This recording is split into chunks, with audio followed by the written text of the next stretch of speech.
Chris Columbus is here. For the past decade, he's been regarded as the billion-dollar director. He had blockbusters such as Home Alone and Mrs. Doubtfire, but he raised the bar last year when he directed Harry Potter and the Sorcerer's Stone. It earned $967 million at the box office, making it the second highest grossing film of all time. This Friday, he hopes to recapture that success and that magic with the next installment, Harry Potter and the Chamber of Secrets. And here is the trailer. The struggle for the future of Hogwarts will begin.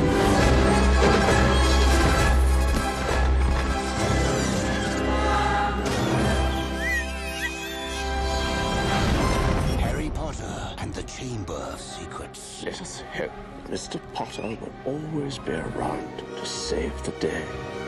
Don't worry, I will be. Pleased to welcome Chris Columbus here for the first time at this table, something that I've looked forward to, so welcome. Thank you, Charlie. Thanks. Really a pleasure. Oh, it's great to be here. The day you met Harry Potter must have been a great day in your life. Well, my daughter, Eleanor, constantly said, Dad, you've got to read this book. And I said, no, I don't want to read it. It's a kid's book. I don't have any interest in that. And it took her about 8 weeks, and I finally picked up the book, read it, and fell in love with it, and said, I have to make this into a film. Now, I called my agent and found out that Steven Spielberg also had the same idea, and he was toying with it at the time. So I said to her, I don't want to think about it. If Spielberg's going to do it, it's not even a possibility. So I didn't think about it for about 6 weeks, and then he passed. And then I was called into Warner Brothers for a meeting, but it was some sort of bake-off. There were about 8 to 10 other directors also interested. And basically, I got the job because I said to my agent, I want to be the last person that they interview.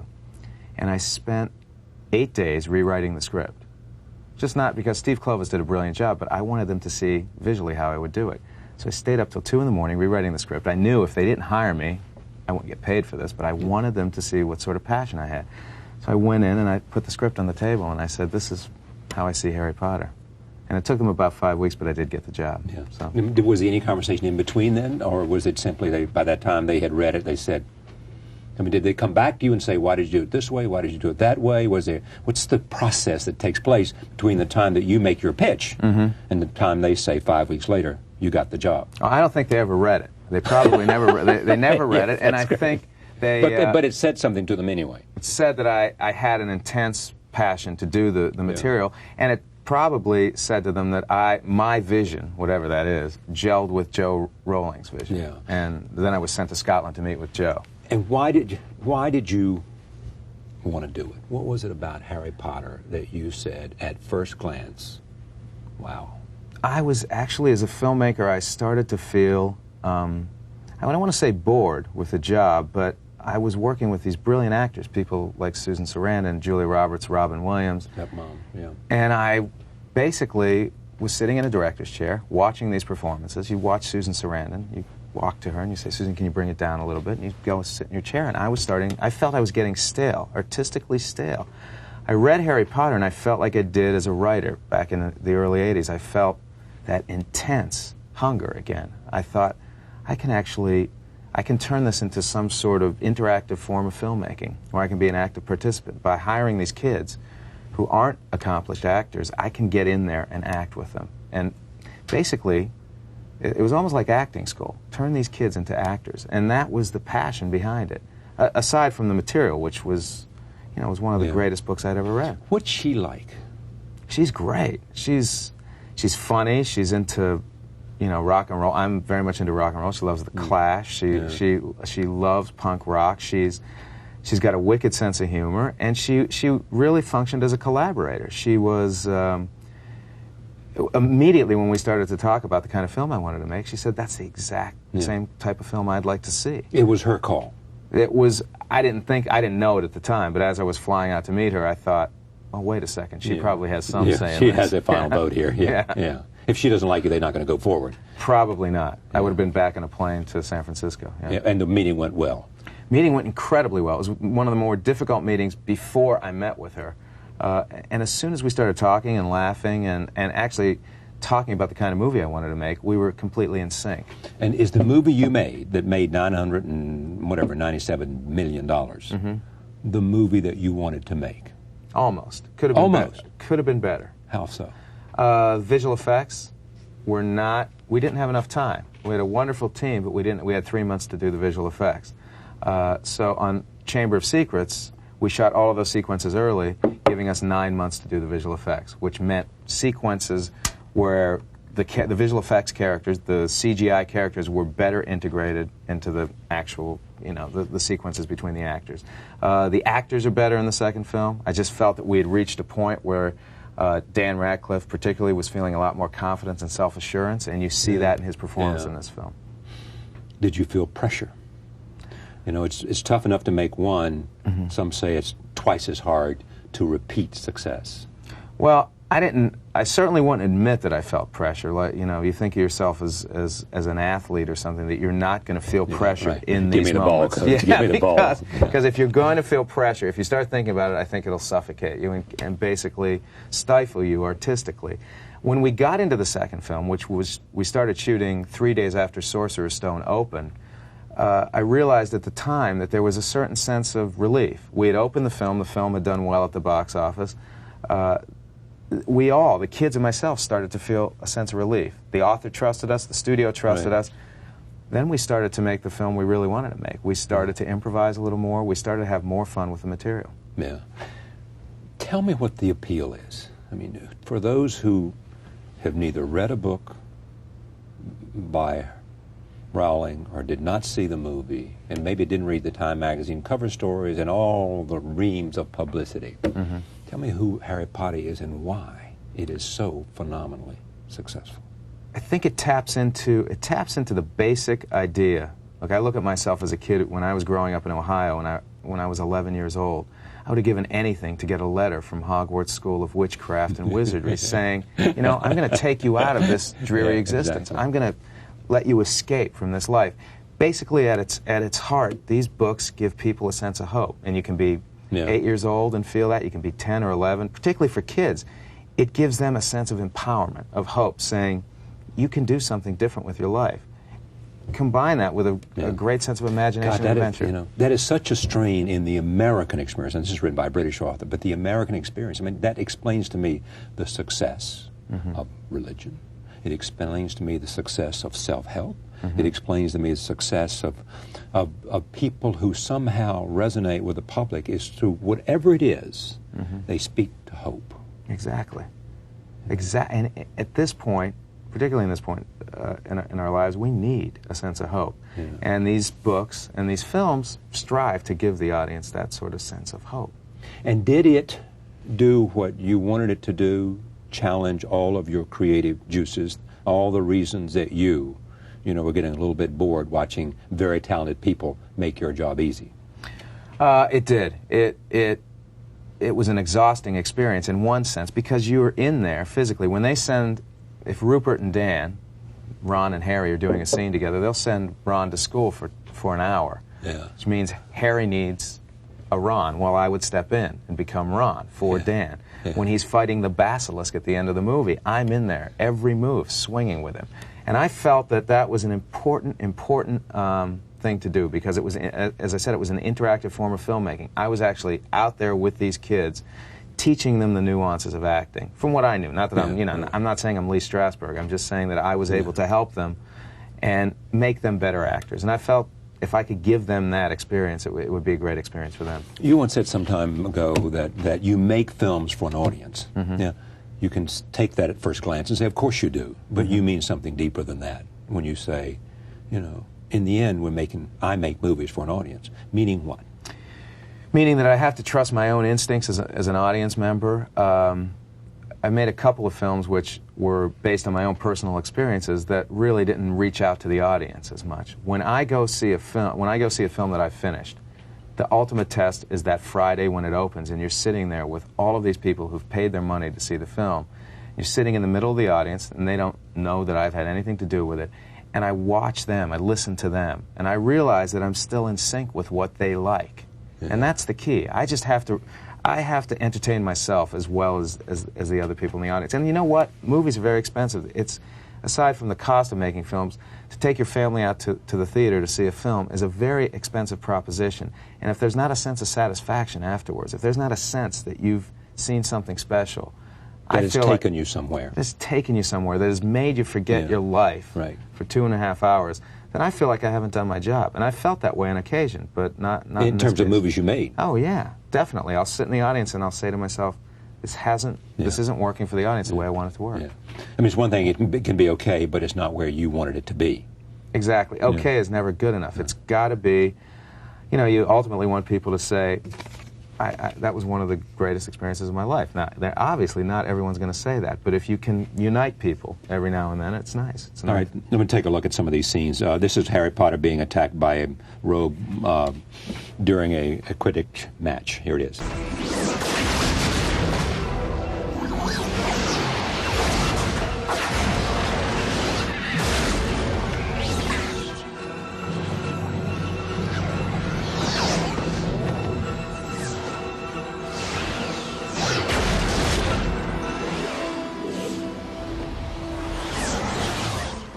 Training for the ballet, Potter! Someone once said about you that they didn't know that you had developed a visual style. I don't know if you read that or not. Oh, yeah. I've read it all. A, does it resonate with you? Do you think there's a point there, and are you, in your own mind, getting to that point, or do you want to get to that point? I think I want to get to that point. It's very simple. I don't want the visual style to overtake the story. For me, I started out as a writer. I still write every day if possible, and to me, sometimes the visual style can get in the way of the story, and I want the film to work as an experience. I don't want people thinking about the type of shot that I did. I want them to be, I want them to lose themselves in the movie. Lose themselves, yeah. Who influenced you the most? I mean, who are the people that when you knew that you were going to make the transition from writing to making films, influenced you? Whose style, whose technique, whose poetic vision resonated with you?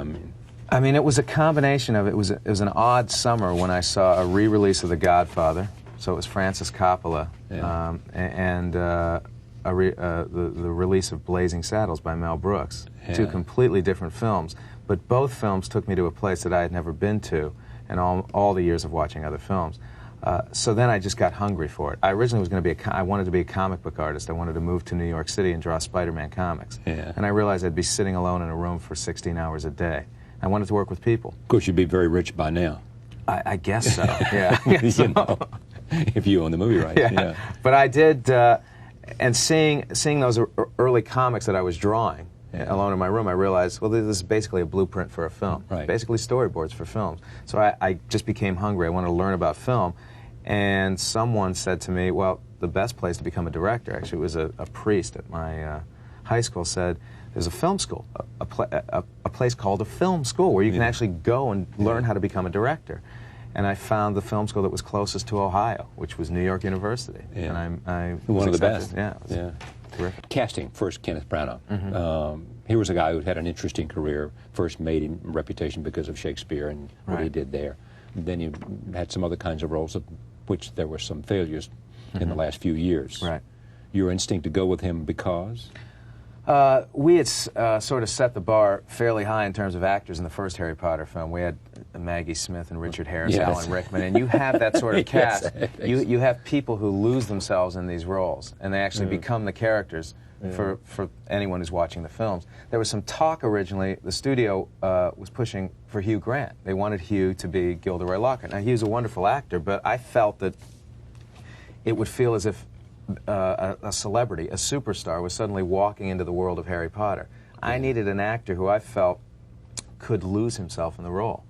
And we were struggling with it. I didn't know. In fact, at one point, the crew had made this huge poster board with pictures of themselves with blonde wigs, all saying, we can all play this particular role. We were killing ourselves trying to find the right person. Went home that night, and my wife said, what about Kenneth Branagh? And it occurred to me, I haven't seen him on screen in a few years, and he's an amazing actor. I remembered Much Ado About Nothing, and I remember that performance, and I thought, he might be the guy. So I met with Ken, and he was perfect. He was immediately perfect. He tapped into Lockhart in a way that no one else did. He prevented him from being a cartoon version of that character. He turned him into a realistic character. I saw something this week where Woody Allen says he watches 1 or 2 movies every week, regardless. Whether they're good or bad, and many of them might be bad. Do you watch a lot of movies? Oh, yeah. I mean, you... And you're going to school and you're looking for things as you watch them, or you just sort of want to be absorbed by the experience, and if there is something that is so striking, you'll get it anyway. Exactly. I was always fascinated just by the stories. I wanted to find a film. Every time I go to the movies, I want to find a film where I can lose myself in the story. And in order to do that, you need to lose yourself in the performances, the art direction, the cinematography, and it all merges together. I never sit back and watch it from a distance, from a technical point of view. And that's probably, probably why sometimes people criticize my supposed lack of styles, because I'm so interested in stories. And because you're putting yourself in the seats of the audience, too. You are. I basically want to be a storyteller. I want people to remember the stories. Okay. One more here. This is where Alan Rickman, who I did an interview, 6 months ago with Alan Rickman. He's got an audience out there because he was so good on this in this conversation. I got more email about it saying, please rerun it, please rerun it. We've heard about it. Because he came here and he was so flat out interesting and honest that he's one of the people that if I'm asked the question, who was one of the big surprises on this show, it's Alan Rickman. Roll tape, here he is. 1, 2. Inverte static!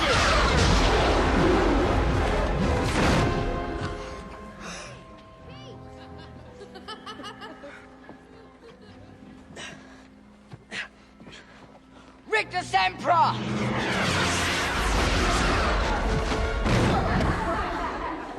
What's the hardest thing about this, making Harry Potter movies, whether it's one or two? I think really it's the actors, getting the actors, particularly these kids, to focus on things that aren't there, because they're accustomed to... Living in the moment? Living in the moment, and basically, for much of this film, Daniel Radcliffe is reacting to a little green ball on the end of a stick. The famous tennis ball, yeah. Because we have this character Dobby, who's a completely CGI, computer-generated character, and Dan's focus is really what makes those scenes work. Yeah. And to get those kids to focus and concentrate is Tell me, how did they find him, and what does he bring to this character? Well, Dan, there was this nationwide sort of search, obviously, worldwide search, and people were sending in videotapes, and we had a casting director in London who was getting pretty frustrated with me. She said, we need to find a Harry Potter. She was feeling pressure from the studio, and I was consistently saying no. I had seen David Copperfield on BBC. Dan played the young David Copperfield, and I fell in love with his performance, and I thought, this is Harry Potter. So one day the casting director said to me, I don't know what you want anymore. I really don't know what you want. I picked up the David Copperfield video cassette and I said, this is who I want. This, to me, is Harry Potter. She said, you're never going to get him. His parents don't want him to do the film. As a result of that, she resigned. She was completely frustrated. We hired a new casting director. Ironically, our producer, David Heyman, was at the theater sitting in front of Dan and his father. At intermission, David approached Dan's father and Dan and said, look, we really have a lot of respect for parents, and we'd like you to come in for a meeting. So they felt comfortable enough to come in for the first meeting. And I told them in that first meeting, I said, look, part of this is casting the parents. I've learned my lesson in the past. I had done some films with children in the past, and it hadn't worked out well for these kids in the future. And I felt a tremendous amount of responsibility for these kids. And our goal was to cast the parents as well and say to the parents, you need to be responsible for your kids. You can't let this experience basically go to their heads. They cannot feel that being on a movie set or going to a premiere or being interviewed is the most important thing in their lives. They need to know that it's not reality. And Dan's parents were very taken with that attitude. Yeah. And they agreed finally to let him do the film. But you can imagine yourself doing 5? I can imagine myself doing 4, the 4th book, possibly. It depends on where, I'm planning to move back to the United States at some point, so it depends on whether or not I want to bring my entire family back to London. So as long as you're making Harry Potter, you're going to live in London, because it's an all-British cast, and you shoot it over there on Pinewood or wherever you shot it. But yeah, I think it's important to shoot the pictures in London, and I also think it's important to use an all-British cast. It's not something, one of the first things I said. Because the books themselves are so quintessentially British, right. And it's the first thing I said to Joe Rowling. I don't want, we don't want to get a kid from America doing a phony British accent. It never works. And I just felt, even a lot of seasoned stars, it's very difficult for them to pull off the accent. So I just felt it was important for the integrity of the material to cast an all-British cast. Richard Harris, Yeah. who died, what, a month ago. Remember him for us. Richard was truly the most honest man I've ever met in show business. And he's burned a lot of bridges. He has burned a lot of bridges by being so painfully honest. He despises Hollywood. He despises a lot of actors. He'll say it in interviews. Yet at the same time, that honesty sort of built a bridge between the two of us because I found him tremendously funny and one of the great senses of humor. Mischievous as hell. Really mischievous as hell. And I really can't think of anyone else playing Dumbledore. It's very difficult to think. Yeah, that's that a tough one for you in the third one. Yeah, it's an impossible thing to think about because I only see Richard as Dumbledore. When do you think about the third one? Now, or Yeah, do you I think it's probably now. I mean, we go back. Alfonso Cuarón, our new director, has been working on the film for a few months, and we'll start to work on the script and some storyboards and conceptual art, and we'll get back into it. Do you view each one with enthusiasm? I mean, can you say to yourself, boy, I'm about ready to start the third Harry Potter? Mm-hmm. Or do you say, this is a great gig, it's time for me to, to gear up one more time?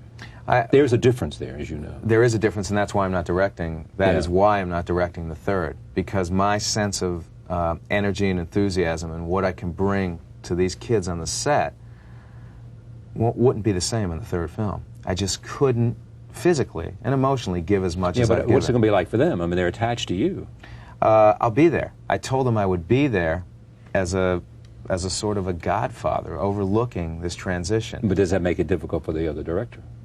Well, I'm not going to get in his way. In the same way because that you've been a director. I've been a director, and I had that sense of support from the studio, from the author, where I was free to basically make the kind of movie I wanted, and I want Alfonso to feel that sort of freedom. But I don't want screaming on the set. I don't want it to be a situation where these kids feel uncomfortable. How has all this changed you?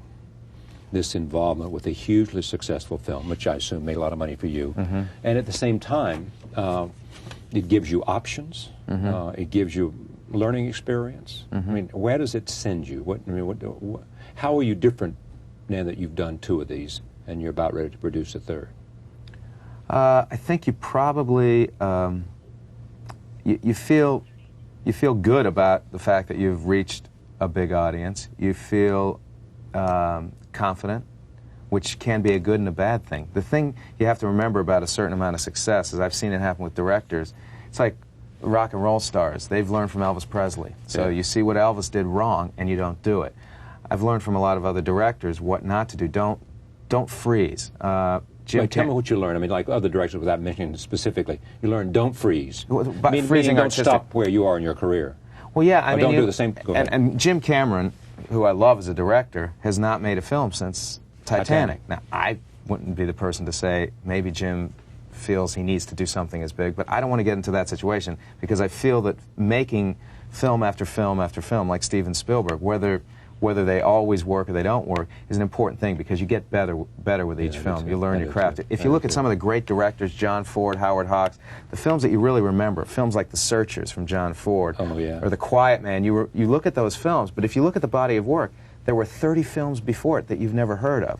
Those guys were able to practice their craft, and I think it's important that I continue to do that. So it hasn't really changed me. I just want to make films, that, as I said earlier, that work for the audience, and I basically get much more depressed, and I feel I haven't done my job if the film doesn't work. Yeah. But are you likely now, let's assume it's only 3 for you, and maybe you produce the 4th, but so are you more likely to turn to something dramatically different from this? I mean, in the same way that an actor who just came, you remember how after Dustin Hoffman did way back when, The Graduate, he turned right and did Midnight Cowboy, a dramatically different piece. Right. Do you have any hunger to do something dramatically different from this, whether it's either comedy or drama or whatever it might be, or dramatically different now that you've reached this plateau from anything you've ever done in your life? There's no question. I haven't found it yet, but I think it needs to be different because it will be the thing that will inspire me to do something, to do another film. You need to do something different in order to move forward. This movie, is it more of the film you set out to make because you learned from the first, or about the same? Whatever film you make will never be quite there because of all the circumstances. Like No Interview will be quite there because of all the circumstances. Right. This is as close as I could hope for with Really? Chamber of Yeah. Secrets. From a visual effects point of view, I'm extremely happy with 98% of the visual effects in the film. But you need about a year. You need about a year or 8 months to sit back and look at the film again, because you've grown, you've matured, and then you can say, well, I would do this differently. But at this point in my life, the way I feel right now, I'm extremely happy with this film. Lord of the Rings, as you know, was made 2 movies at the same time. Could you have made 2 or 3 movies at one go? I think it would have hurt. In terms of Harry Potter, it would have hurt the second film, because what we brought to it, we changed some key crew people, and we wanted to make a darker, edgier, slightly moodier film in the second time around. So I felt that by changing some key crew people, you would have a fresh outlook. It would be as if we were making a new film. Had we done 1, 2, and 3 back to back, they would all feel the same. And Chamber of Secrets and The Sorcerer's Stone, although linked together, feel like very different pictures at times. It's fun to live in London? I love London. It's fantastic. Yeah. The theater is amazing. It is amazing. Isn't it? It's remarkable. I mean, just it is, it's a great city. Harry Potter and the Chamber of Secrets opens nationwide on December 15th. Chris Columbus, thank you. Pleasure. Thanks, Charlie. Very much. Thank you. Enjoyed it. Thank you for joining us. See you next time.